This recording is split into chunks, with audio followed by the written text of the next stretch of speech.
Olá! Hoje a gente vai fundo em um assunto que desperta muito interesse: a acupuntura para depressão. Será que funciona de verdade? Vamos mergulhar nas evidências científicas de maior impacto para descobrir. Mas aí vem aquela pergunta de sempre, né? Aquele elefante na sala. Será que os benefícios são reais ou é tudo um baita efeito placebo? É exatamente essa dúvida que a gente vai tirar a limpo hoje, olhando diretamente para o que os dados nos dizem. Ok, vamos aos fatos então. Para descobrir se o efeito é real e não só placebo, a ciência tem uma abordagem bem inteligente nos ensaios clínicos. Funciona assim.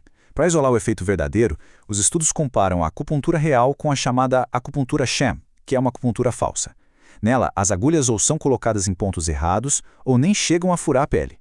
É o teste de fogo para separar o que é o efeito biológico real do que é só a nossa expectativa, sabe? E aqui está o resultado. Esse número, G igual a 0,55, é o que os cientistas chamam de tamanho do efeito. Pensa nele como uma medida do impacto real da coisa.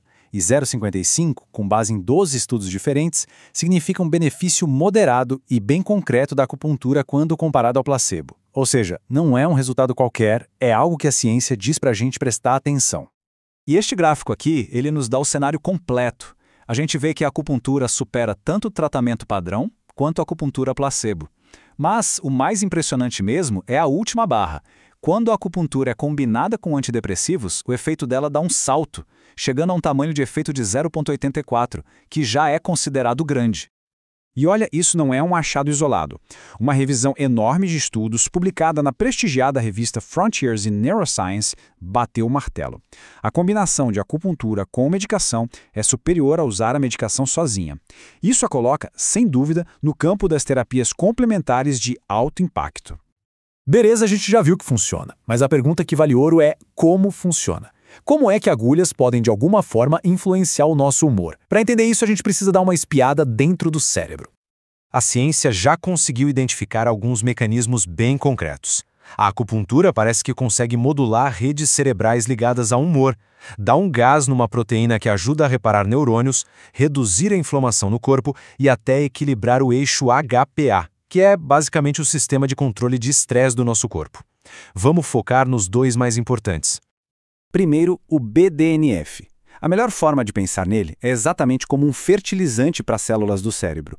Ele ajuda no crescimento, na sobrevivência e na conexão dos neurônios. A gente sabe que a depressão está ligada a níveis mais baixos de BDNF. E o que os estudos mostram? Que a acupuntura aumenta e de forma significativa esses níveis. Agora, um ponto que é fascinante nesse slide é a conexão com a inflamação. Cada vez mais, a ciência entende que a depressão não é só um problema da cabeça para cima. Muitas vezes, ela envolve um processo inflamatório no corpo todo. E o que este gráfico mostra é como a acupuntura ajuda a baixar o volume dessas moléculas inflamatórias, como a interleucina 6 e o TNF-alfa. Bom, já vimos a evidência e os mecanismos. Mas, e na prática? Como o tratamento funciona? Será que existe um manual, uma receita baseada em evidências? Primeiro, um detalhe crucial: nem toda acupuntura é igual. Essa tabela mostra que a acupuntura manual e a laser acupuntura apresentam um tamanho de efeito bem grande nos estudos. Já a eletroacupuntura, quando usada sozinha, não mostrou um benefício tão claro assim em comparação ao placebo para depressão. E qual seria a receita do bolo para um tratamento eficaz? A ciência nos dá um norte bem claro. Olha só. Primeiro, o número de sessões, no mínimo 12. A frequência, de 2 a 3 vezes por semana. E a duração, um ciclo de tratamento ativo de 6 a 8 semanas. É essa combinação que os estudos apontam como a mais efetiva. Claro, a segurança é sempre uma preocupação. Este gráfico mostra os efeitos colaterais mais comuns. Como dá para ver, são geralmente leves, como náusea ou dor de cabeça, e acontecem numa porcentagem bem pequena das pessoas. E agora o ponto mais importante sobre segurança e que merece muito destaque. Nos principais estudos, que juntos somam milhares de pacientes, não houve relato de nenhum efeito adverso grave. Nenhum. Isso é um sinal muito forte de um perfil de segurança extremamente favorável.